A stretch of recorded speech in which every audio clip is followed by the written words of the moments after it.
여러분 안녕하세요. 삼성전자 매니아 천만전자입니다. 먼저 영상을 시청하기 전에 여러분들 좋아요 및 구독 버튼 부탁드리겠습니다. 아직 구독 안 하신 분들이 꽤 많으신 것 같은데 좀 부족하지만은 구독 버튼 꼭 좀 부탁드릴게요. 오늘은 여러분들이 가장 궁금해하는 한 가지인데, 이 부분 공매도에 대해서 한번 여러분들하고 같이 한번 얘기를 나누고자 합니다. 다들 지금 걱정하고 있더라고요. 공매도. 과연 공매도로 인하여서 삼성 주가가 다시 상승세 타다가 진짜 하락할까봐, 조정받을까봐 걱정을 많이 하던데, 과연 이 공매도가 과연 필요한 건지 아닌 건지도 한번 궁금하기도 하고, 과연 우리 증시에 어떤 영향을 끼칠지도 한번 이 부분에 대해서 살펴보는 것도 좋을 것 같습니다. 유안타증권의 분석 보고서를 한번 참고로 보고요. 삼성전자 대차거래 평균가가 70%에 불과하다는 내용이 있어요. 공매도 재개시는 공략 가능성이 높다, 이런 내용들이 나오고 있습니다. 특히 동학개미들이 가장 긴장을 하고 있다고 하는데 과연 그럴까요? 공매도가 재개되면 삼성전자가 공매도 세력의 집중 공략 대상이 될 것이라는 전망이 제기됐다. 대차거래 평균 가격이 주가의 70% 수준으로 공매도가 표적이 될 수 있다는 것이다. 공매도는 주가 하락에 베팅한다는 점에서 동학개미가 쌓은 구만전자 수성의 비상등이 켜졌다. 완전 숏하게도 숏, 거의 매도 전략으로 나가다 보니까 주가를 떨어뜨려가지고 그 이익 차익을 남기는 것인데, 왜 난 이런 공매도가 만들어졌는지 도저히 이해할 수가 없어요. 좀 어떻게 보면 좀 답답합니다, 저도.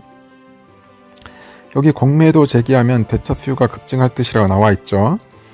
공매도, 숏 스톡 셀링이란 특정 종목의 주가가 하락할 것으로 예상되면 해당 주식을 보유하고 있지 않은 상태에서 주식을 빌려 매도 주문을 내는 투자 기법이라고 합니다.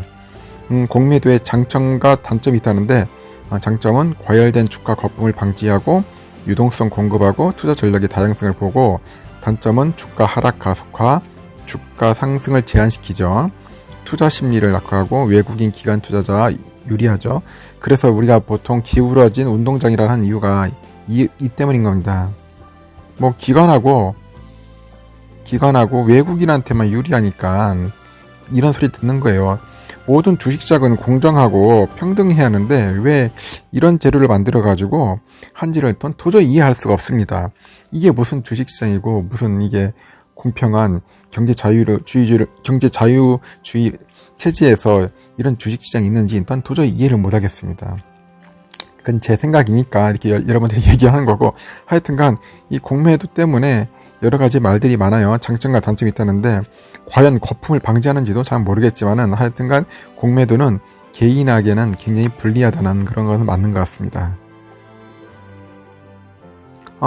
21일 유안타증권은 공매도 금지로 나타난 현상들이라는 이런 보고서를 통해서 공매도 재개 시 공매도 수요, 넓게 보자면 대차거래 수요가 급증할 것으로 분석을 했어요.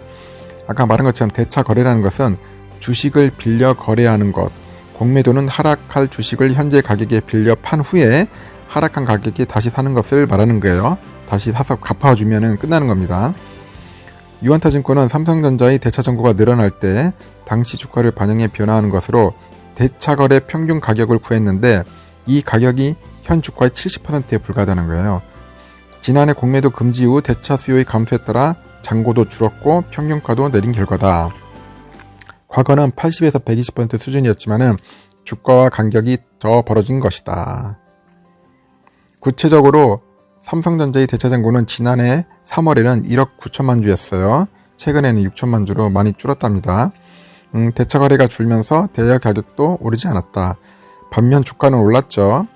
3월 16일 48,900원에서 현재 86,800원 정도가 왔으니까 큰 폭으로 올랐죠. 특히 정부가 공매도 제도를 개선해 재개한다면 대차 수요는 더욱 커질 것으로 보입니다. 정인지라는 사람이 있는데, 이 사람은 지금은 주가 상승 과정에서 잔고가 감소해 공매도를 재개할 경우 대차 수요가 증가할 수 있는 원인이 되고 있다고 이렇게 분석을 하고 있답니다. 다만 대차 거래 수익은 따져봐야 할 것 같다. 2012년 이후 평균 대여 가격에서 단가에서 상환할 때 가격을 뺀 것을 대차 손익으로 본다. 대차 손익으로 보겠죠. 약 6조 8천억 원의 손실을 나타났답니다. 이 금액이 실제 대차 거래를 한 투자자의 손실로 단정할 수는 없지만은 삼성전자의 주가가 상승했기에 대차 거래만 놓고 보면 이익이 발생할 가능성은 높다. 주가가 상승해버리면은 결국은 공매도 세력들은 이제 박살나는 거죠. 그래서 공매도 세력들은 쉽게 말해서 주가가 떨어져야 돼요. 떨어져야지만이 자기들이 이익을 보는 구조다 보니까 상당히 별로 안 좋은 거죠. 한편 공매도 제기에 앞서 선결돼야 할 문제는 현재 외국인과 기관에 유리한 기울어진 운동장을 바로잡는 것이다. 바로 잡아야겠죠. 정세균 국무총리는 전날 외국인 기관 투자자들이 룰을 제대로 지키지 않았고 상대적으로 소액 개인 투자자들이 피해의식이 있어 그에 대한 치유가 우선이다. 제도 개선 없이는 제기되는 것은 바람직하지 않다라고 밝히기도 했습니다. 요즘 왜냐면 불법 공매도도 상당히 많아요. 불법 공매도. 이 불법 공매도 때문에도 말들이 많았어요. 그래서 그 공매도 시스템에 대해서 손질을 해야 하는데 계속 말만 그렇지 제대로 이게 한 경우가 별로 없는 거예요. 실제로 현재 개인이 공매도 접근은 매우 제한적이고 자원도 부족하죠. 거의 개인은 거의 불가능하다고 생각하면 될 겁니다. 개인도 증권사를 통해 증권금융에서 주식을 빌려 대차 방식으로 공매도를 진행할 수 있다. 문제는 이를 취급하는 증권사는 NH, 신한, 키움, 대신, SK, 유안타 6곳뿐이다. 외국인과 기관이 공매도에 이용한 대차 시장 규모도 67조, 개인은 230억. 그만큼 개인은 거의 상대가 안 되죠. 거의 제가 볼 때는 외국인과 기관이 놀이터라고 보면 됩니다. 하지만 코로나19 이후 구조적인 산업 변화가 빠르게 나타나면서 성장 기대가 높은 종목에 대해서 공매도가 쉽지 않다는 분석도 많다. 대표적인 종목이 삼성전자와 현대차다. 단기 급등으로 밸류에이션이 높아졌지만 성장성도 그 이상으로 주목받고 있어서다. 한 자산운용사 대표는 삼성전자와 현대차는 공매도를 하기 쉽지 않다며 공매도를 했을 때 주가가 급감하면 손실은 무한대다. 그렇죠. 다르게 보는 시각도 있을 겁니다. 왜냐면은 밸류에이션이 높고 성장성이 있다 보면은 그 기업을 들어가기 힘들어요. 그 기업이 성장성이 있기 때문에 주가가 상승하는데 자기들은 판다 하더라도 주가가 계속 역으로 올라와 버리면은 이 사람들은 이제 개박살 나는 거죠. 결국 그 손실은 무한대로 가는 거죠. 그래서 반대로 생각한다면은 이제 공매도도 잘 보고 판단할 거예요. 이게 하향성이 있거나 성장성이 별로 없는 기업들에 많이 몰려드는 경향이 많이 있겠죠.